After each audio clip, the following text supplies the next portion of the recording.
पिछले एपिसोड में टियाना ने कहा था कि चाहे इस कंपटीशन में कोई भी क्यों ना जीते, लेकिन उनके पास में केवल दो ही ऑप्शन होगा, या तो वो यहाँ पर मारे जाएंगे या फिर हमें ज्वाइन करेंगे। इसके बाद अगले सीन में हम देखते हैं कि युहाओ के सभी साथी अपने अगले मैच के बारे में सोच रहे होते हैं, जहाँ पर हम देखते हैं कि वे सभी काफी परेशान थे और सियाओ कहती है कि आखिरकार ये मैच तो इविल सोल मास्टर के साथ है। तब इस पर बेई कहता है कि इससे तो असल में तेंगा लीड कर रही है, मगर तभी इसी वक्त हम देखते हैं कि दरवाजे पर कोई आया था और जब ये खोलते हैं तो पता चलता है कि ये तो वेइनार है, जो सामने आते ही याओ टियान के ऊपर दया दिखाने के लिए थैंक यू कहती है। तब इस पर युहाओ से कहता है कि तुम्हें इसके बारे में चिंता करने की कोई जरूरत नहीं है, क्योंकि वैसे भी तेंग सेक्टर और टियान एम्पायर के बीच में डीप कनेक्शन है और इसीलिए हमारे बीच में शांति ही सबसे जरूरी चीज है। मगर वहीं हम देखते हैं कि वांग इनसे बिल्कुल भी खुश नहीं होती और कहती है कि आखिरकार याओ टियान को किसने उकसाया था और कौन केवल जीतने के लिए युहाओ को मारना चाहता था। तब इसके ऐसी बात सुनकर वेइनार उससे कहती है कि मैं तुम्हारे फीलिंग को अच्छे से समझती हूँ, क्योंकि वैसे भी याओ टियान मेरा फियांसे है। तब इसके बारे में सुनते ही सियाओ कहती है कि मुझे तो कुछ भी समझ में नहीं आ रहा कि आखिरकार मैं किस कपल से जेलस करूं। तभी काइतो कहता है कि ये तो बॉय और गर्ल के लिए परफेक्ट मैच है। मगर तभी इसी वक्त हम देखते हैं कि टीचर जामा और प्रिंसेस जुई भी यहाँ पर आ गए थे, जिनको यहाँ पर देखते ही वे सभी पूरी तरह से हैरान हो जाते हैं। वहीं जुई कहती है कि अब असली चीज के बारे में डिस्कस करने का टाइम आ गया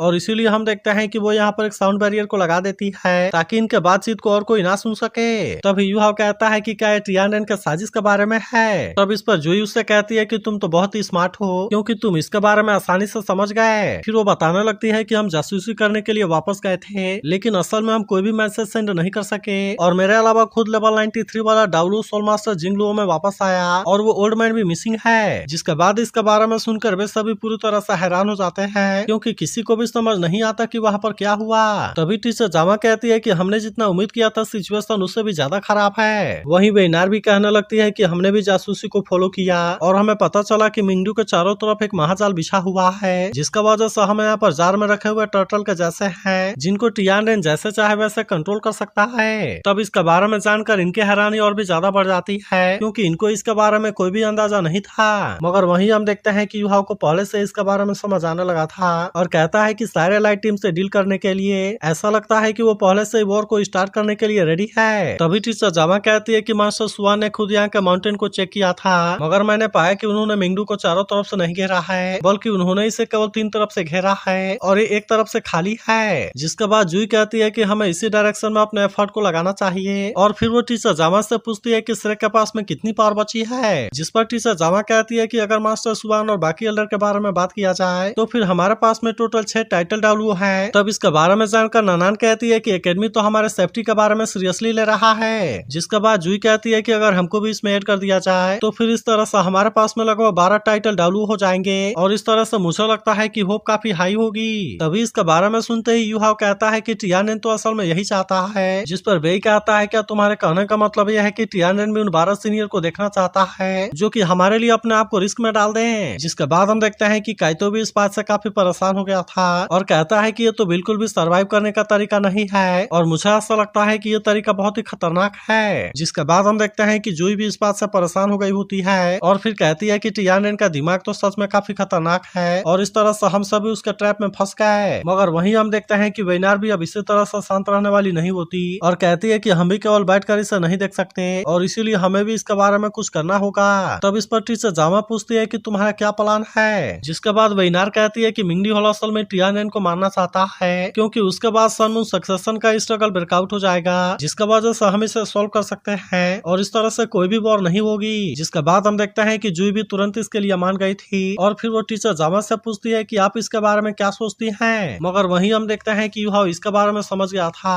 और कहता है कि शायद इन दोनों प्रिंसेस ने पहले से इसके बारे में डिस्कस कर लिया है और अब श्रेक एकेडमी को भी इसमें खींचना चाहते हैं। मगर इसके बाद भी हम देखते हैं कि वो इसके बारे में कुछ नहीं करना चाहता, क्योंकि वो नहीं चाहता कि अपने फ्रेंड के साथ में कंफ्लिक्ट हो जाए। तभी टीचर जामा भी बोल देती है कि मैं एकेडमी के भी यहाँ पर कोई डिसीजन नहीं ले सकती। इसके बाद युहाओ कहने लगता है कि टियानन सनमून एम्पायर के रीजन के जैसे है, जिसका भी फिलहाल में 2 फ्रेंड हैं। अब इसीलिए बेई भी कहने लगता है कि यह ऑपरेशन बहुत ही मुश्किल होगा, इसीलिए हम टैंक सेक्टर भी एल्डर सू से इसके बारे में डिस्कस करेंगे और फिर उसके बाद हम आप दोनों प्रिंसेस को इसके बारे में बता देंगे और ये सब सेमीफाइनल के बाद होगा। जिसके बाद हम देखते हैं कि वे दोनों यहाँ से जाने के लिए रेडी हो गई थी और कहती हैं कि हम गुड न्यूज के आने का वेट करेंगे। मगर वहीं हम देखते हैं कि बेई को इनके ऊपर डाउट होने लगा था और कहता है कि ये दोनों इतनी भी सिंपल नहीं है। जिसके बाद टीचर जामा कहती है कि वे दोनों कंट्री के इंटरेस्ट को प्रोटेक्ट करना चाहते हैं हैं, इसीलिए मुझे लगता है कि ये चीज इतनी भी आसान नहीं होगी और यहाँ तक कि वे इसके लिए अपने लाइफ को भी यूज करने से पीछे नहीं हटेंगे। मगर तभी इसी वक्त हम देखते हैं कि प्रिंसेस जुई फिर से यहाँ पर वापस आ जाती है और इनसे कहती है कि तुम्हारी पूर्व श्रेक कैप्टन सियाओ टाओ थी, जिसके बारे में सुनते ही ये सभी पूरी तरह से हैरान हो जाते हैं और यू हाउस से पूछता है कि क्या सियाओ टाओ के बारे में कोई न्यूज है। जिसके बाद जुई कहती है मुझे भी पता चला कि ग्रैंड पैलेस को प्रोटेक्ट करने के लिए कोई सोल मास्टर यहाँ पर आई है जो कि बिल्कुल सियाओ टाओ के जैसे दिखती है। फिर वो इनसे बताती है कि होली स्पिरिट सेक्टर के लोग उसे फायर फिनिक्स सेंटर के नाम से बुलाते हैं। जिसके बाद हम देखते हैं कि इसके बारे में जानकर यू हाउ की हैरानी और भी ज्यादा बढ़ जाती है और फिर वो सियाओ टाओ के बारे में याद करने लगता है और कहता है कि ये तो सच में वही है। लेकिन वही अब हम देखते हैं कि जुई यहाँ से जाने के लिए रेडी हो गई थी और इनसे कहती है कि कल के सेमीफाइनल में तुम केयरफुल रहना।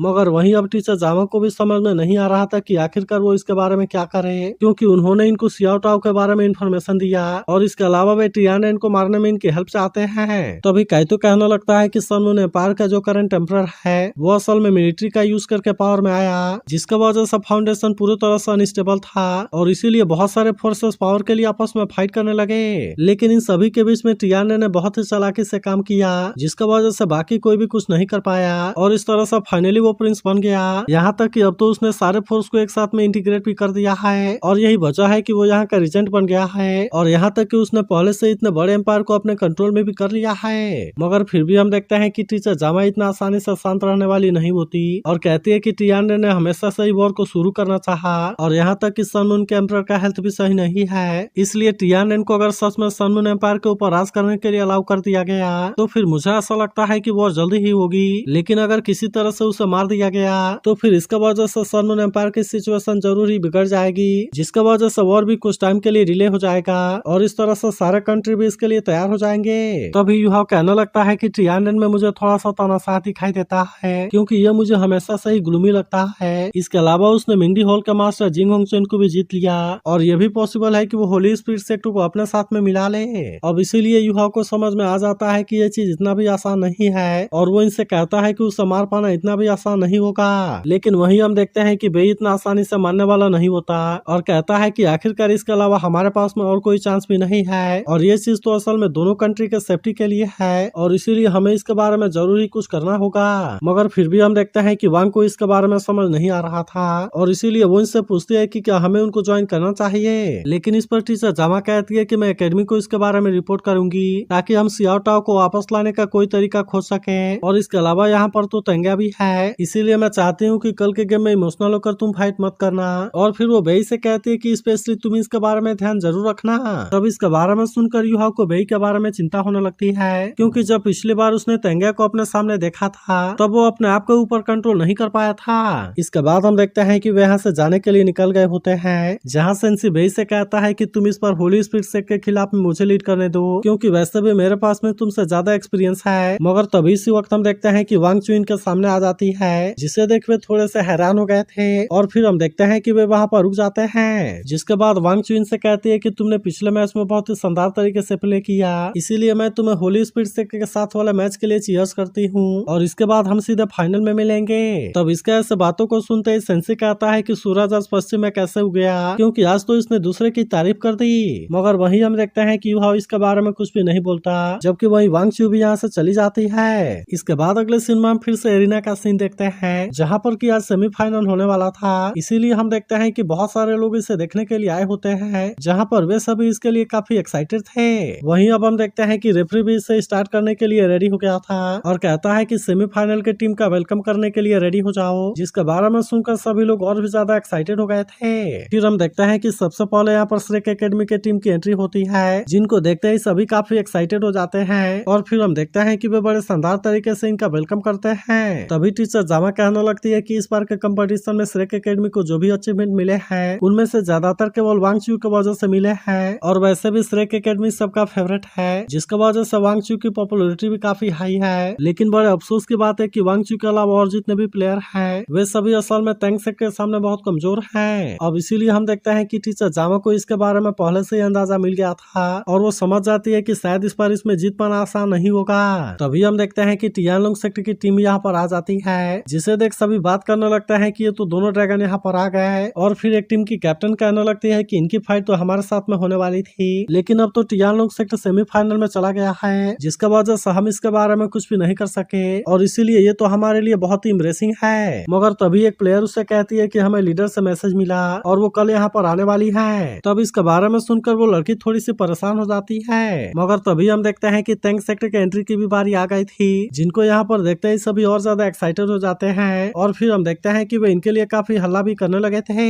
तब इसे देख यूहाओ कहता है कि शायद हमने ताकत से मिंगडू में ऑडियंस का रिस्पेक्ट जीत लिया। मगर इसके बाद हम देखते हैं कि होली स्पिरिट सेक्ट भी यहाँ पर आने के लिए रेडी हो गए थे, जिनको देखते ही सभी बात करने लगता है कि क्या तुमने कल के मैच को देखा, क्योंकि वो सच में बहुत ही स्कैरी था और उन्होंने कंपटीशन स्टेज के ऊपर ही क्राइम कर दिया। फिर वे कहने लगता है कि होली स्पिरिट सेक्ट और टैंक सेक्ट आपस में फाइट होगा, लेकिन अगर टैंक सेक्ट ने इसमें इनको नहीं रोका तो फिर इसमें होली स्पिरिट सेक्ट को जीतने से कोई भी नहीं रोक पाएगा। तभी एक और कैप्टन भी कहने लगती है कि मैं इनको चैंपियनशिप को जीतते हुए नहीं देखना चाहती और इसीलिए हम देखते हैं कि वो टैंक सेक्टर को चीयर्स करने लगती है। जिसके बाद हम देखते हैं कि बाकी सभी लोग भी इसके लिए रेडी हो जाते हैं और वे सभी टैंक सेक्टर को सपोर्ट करने लगते हैं। तब इससे देख सियाओ कहने लगती है कि होली स्पिरिट सेक्टर तो सन मून एम्पायर से ही है और वही केवल सेमीफाइनल में पहुंचा है, लेकिन इसके बाद भी इसकी पॉपुलैरिटी इतनी बुरी क्यों है। तब इस पर यूहाओ कहता है क्योंकि वे इविल सोल मास्टर है, जो कि अपने ताकत को इम्प्रूव करने के लिए बुरे तरीके का यूज करते हैं। यही वजह है कि नॉर्मल लोग इनको पसंद नहीं करते, इसीलिए चाहे वे यहाँ पर कुछ भी क्यों न कर ले,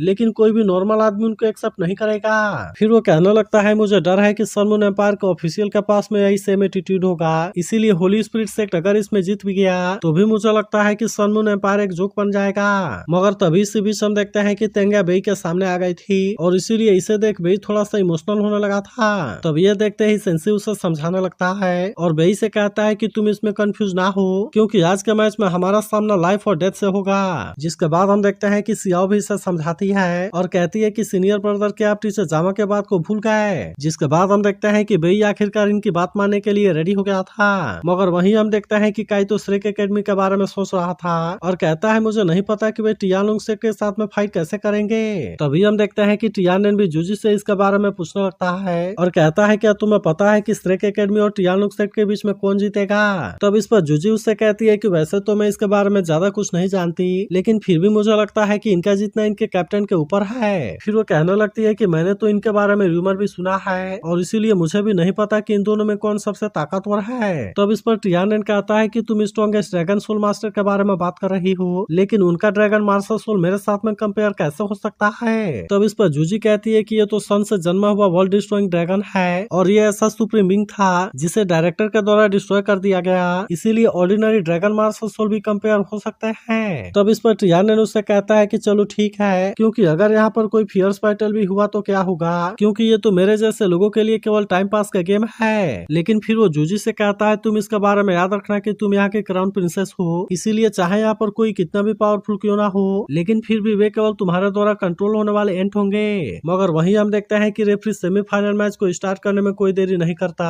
और अब वो दोनों टीम को स्टेज के ऊपर आने के लिए कहता है। जिसके बाद हम देखते हैं कि सभी लोग भी इसके लिए काफी एक्साइटेड हो गए थे और वे भी देखना चाहते थे कि आखिरकार इन दोनों में से पावरफुल कौन है। फिर हम देखते हैं कि सबसे पहले इनके बीच में इंडिविजुअल मैच होने वाला था, जिसमें टियानोंग सेक्टर की तरफ से यू टियान और वहीं श्रेक एकेडमी की तरफ से वांगच्यू फाइट करने के लिए आ जाती है। मगर वहीं हम देखते हैं कि सबसे ज्यादा लोग केवल वांगच्यू का नाम चिल्ला रहे थे और अब इसीलिए वे इनका फाइट के लिए काफी एक्साइटेड होते हैं। मगर तभी हम देखते हैं कि यू टियान भी वांगच्यू के साथ में फाइट करने के लिए रेडी हो गया था और फिर उससे कहता है कि क्या तुम मेरे साथ में बेट लगाना चाहोगी। तब इसके ऐसी बात सुनकर वांगच्यू पूछती है कि किस पर। जिसके बाद यू टियान कहता है कि हम इस मैच के आउटकम को डिसाइड करेंगे और जो कोई भी इसमें हारेगा उसे जीतने वाले के एकेडमी को ज्वाइन करना होगा। तब इसके बारे में सुनकर सेंसी कहने लगता है कि दोनों टीम के कैप्टन बहुत ही पावरफुल हैं और इसीलिए मुझे लगता है कि ये अप्रोच बहुत ही रीजनेबल है। वहीं हम देखते हैं कि वांगच्यू भी इसके लिए रेडी हो गई होती है और कहती है कि वैसे भी मैं तुमसे नहीं हारूंगी और वो तो अलग बात है कि श्रेक एकेडमी तुम जैसे ट्रैश को नहीं लेगा। जिसके बाद हम देखते हैं कि यू टियान इस बात से काफी गुस्सा हो गया था और कहता है कि तुम्हें अब इसकी कीमत चुकानी पड़ेगी। मगर वहीं हम देखते हैं कि वांगच्यू को इसके बारे में कोई चिंता नहीं होती और इसीलिए वो भी इसके साथ में फाइट करने के लिए रेडी हो गई थी। तभी हम देखते हैं कि रेफरी ने इनके मैच को स्टार्ट कर दिया था। जिसके बाद वांगच्यू भी इसमें कोई देरी नहीं करती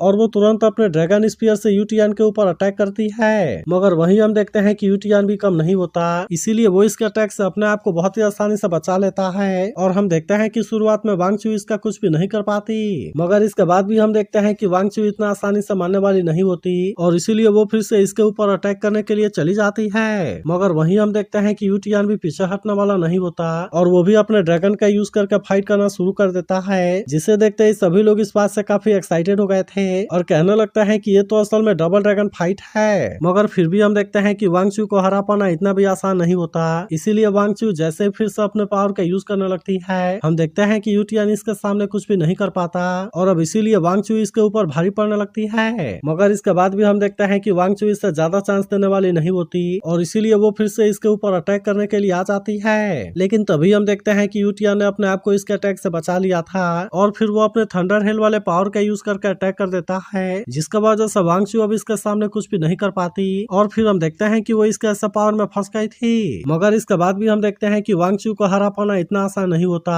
क्योंकि वो भी अपने गोल्डन ड्रैगन ब्लड और गोल्डन ड्रैगन टायरेंट वाले पावर का यूज करना शुरू कर देती है, जिसका वजह से यूटियान इसे रोकने के लिए कुछ भी नहीं कर पाता। मगर वहीं हम देखते हैं कि यूटियान भी इतना आसानी से हार मानने वाला नहीं होता और कहता है कि अब तुम मेरे ब्लू इलेक्ट्रिक फॉसेट का सामना करने के लिए रेडी हो जाओ। लेकिन इसके बाद भी हम देखते हैं कि वांग चू को इसके बारे में कोई चिंता नहीं होती, इसीलिए वो भी अपने गोल्डन ड्रैगन रोअर वाले पावर का यूज करना शुरू कर देती है, जिसका वजह से यूटियान की पावर इसके सामने कुछ भी नहीं कर पाती और अब इस तरह से इन दोनों के पावर के बीच में बहुत ही शानदार टक्कर होने लगती है। लेकिन इसके बाद भी हम देखते हैं कि दोनों में से कोई भी हार मानने के लिए रेडी नहीं होता, इसीलिए वांग चू अपना और ज्यादा पावर का यूज कर देती है, जिसका वजह से यूटियान इसके सामने कुछ भी नहीं कर पाता। लेकिन अभी भी हम देखते हैं कि यूटियान इतना आसानी से मानने वाला नहीं होता, इसीलिए वो फिर से अपने पावर का यूज करने के लिए रेडी हो गया था और हम देखते हैं कि वो वांग चू के ऊपर अटैक करने के लिए आ जाता है। लेकिन वहीं हम देखते हैं कि वांग चू भी इतना आसानी से पीछे हटने वाली नहीं होती और इसीलिए वो भी फिर से इसका सामना करने के लिए रेडी हो जाती है। तभी इसी बीच हम देखते हैं कि यूटियान काफी गुस्सा हो गया था और वो इस तरह से अपने पावर का यूज करके वांग चू पर अटैक करने लगता है। लेकिन फिर भी हम देखते हैं कि वांग चू ने इसके अटैक को बहुत ही आसानी से रोक लिया था, जिसका वजह से वो इसका कुछ भी नहीं कर पाता।